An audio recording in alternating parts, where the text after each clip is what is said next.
أشهد أن لا إله إلا الله.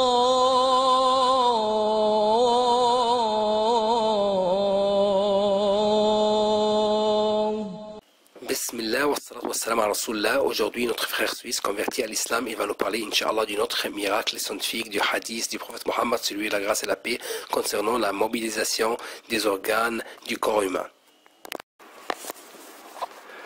Au nom de Dieu, le tout clément, le tout miséricordieux. La mobilisation des organes du corps humain. Le messager d'Allah, prière et salut sur lui, dit: Tu vois constamment les croyants dans leur compassion, leur amour et leur bienveillance, tel un seul corps qui, dès que l'un de ses organes se plaint, les autres organes se mobilisent et accourent pour l'assister dans la veille et la fièvre. Rapporté par El-Bukhari. La vérité scientifique. Les recherches scientifiques accélérées et successives ont permis de découvrir des réalités scientifiques fort étonnantes concernant la réaction du corps humain face aux dangers tels que les blessures, les maladies. L'on découvrit ainsi les lignes de défense et les réactions fonctionnelles du corps au moment de l'atteinte du corps par une maladie ou une blessure.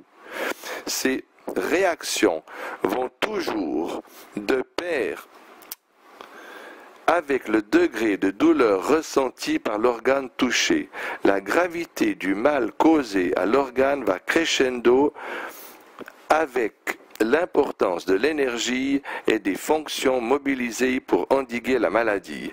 Par exemple, quand un organe est touché, des centres du cerveau appellent les glandes pituitaires à sécréter des hormones qui alerteront les autres glandes endocrines et les amèneront à sécréter des matières qui mobiliseront et appelleront tous les organes du corps afin qu'ils mettent leur fonction à profit pour secourir l'organe qui se plaint. Le mot arabe tada'a veut dire que le corps mobilise son énergie pour voler au secours de l'organe plaignant. Ainsi, le cœur, par exemple, intensifie-t-il ses battements pour accélérer la circulation sanguine alors que les vaisseaux sanguins se contractent dans les parties apathiques du corps et se décontractent dans les parties entourant l'organe touché afin de ravitailler ce dernier en énergie, en oxygène, en anticorps, en hormones et en aminoacides constructifs. Il faut noter que le mot arabe tada'a implique aussi, suivant son champ sémantique, que le corps se décompose et s'écroule, et ce, en fournissant une partie de son stock de graisse à l'organe touché jusqu'à ce que la maladie qui touche ce dernier soit sous contrôle et que les tissus se ressoudent. Après quoi le corps se reconstitue. Les signaux émis par la plaie représentent une plainte et des appels réels au secours qui lancent une alerte générale, ce qui suscite des battements nerveux provenant de la partie touchée et destinée au cerveau, là où se trouvent les centres de sensibilité et de contrôle involontaire. Puis, avec la première goutte de sang ou la première lacération de la peau, les matières chimiques sont émises et tous les organes du corps, suivant leur fonction, réagissent à cet appel. Le résultat est alors que toute l'énergie du corps humain et les fonctions de ces organes soient mises au service de l'organe touché. Aspect miraculeux. Tel que mentionné dans le hadith ci-dessus, la médecine affirme que les parties du corps s'appellent les unes les autres au sens propre du terme.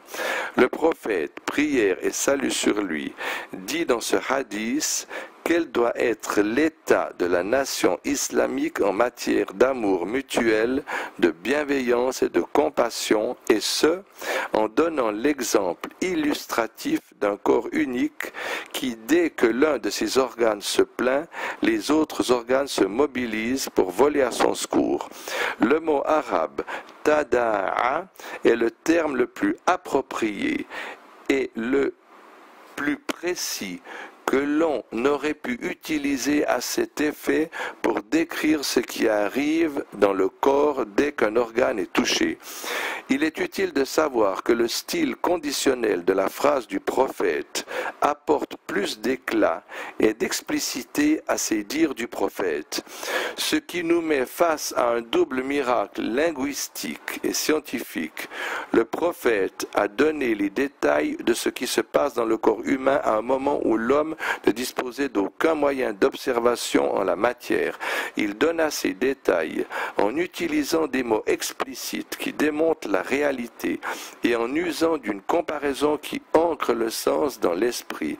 Le plus édifiant à cet effet est que les médecins aient utilisé le terme de sympathique et de parasympathique pour qualifier le système nerveux en état de réaction face à la maladie ou au risque qu'encourt le corps, ce qui pourrait être une traduction littérale des termes utilisés par le prophète, prière et salut sur lui.